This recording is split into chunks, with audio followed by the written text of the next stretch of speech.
प्राचीन काल में चंपक नामक एक सुंदर राज्य था, जहाँ वैखानास नाम के एक धर्मप्रिय राजा राज्य करते थे। उनके राज्य में चारों वेदों के ज्ञाता ब्राह्मण रहते थे। वे अपनी प्रजा से अत्यंत प्रेम करते थे। एक रात्रि राजा वैखानास ने स्वप्न में देखा कि उनके पिता नरक में भयंकर यातनाएं भोग रहे हैं। यह दृश्य देखकर वे अत्यंत व्याकुल हो उठे।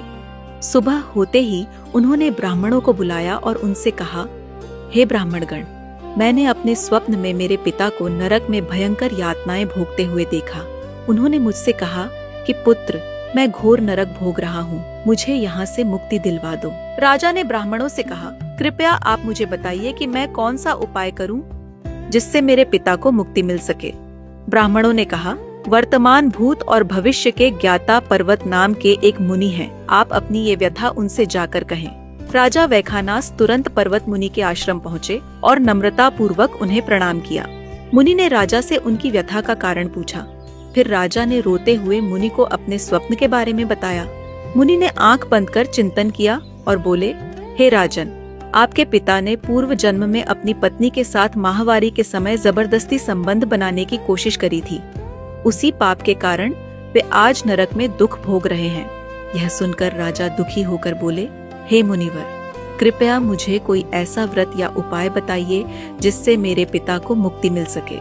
मुनि ने कहा, आप मार्गशीर्ष मास के शुक्ल पक्ष की मोक्षदा एकादशी का व्रत करें और उस व्रत का पुण्य अपने पिता को अर्पित करें। यह व्रत करने से आपके पिता निश्चित ही नरक से मुक्त होकर स्वर्ग लोक की प्राप्ति करेंगे, क्योंकि यह एकादशी मोक्ष प्रदान करने वाली है।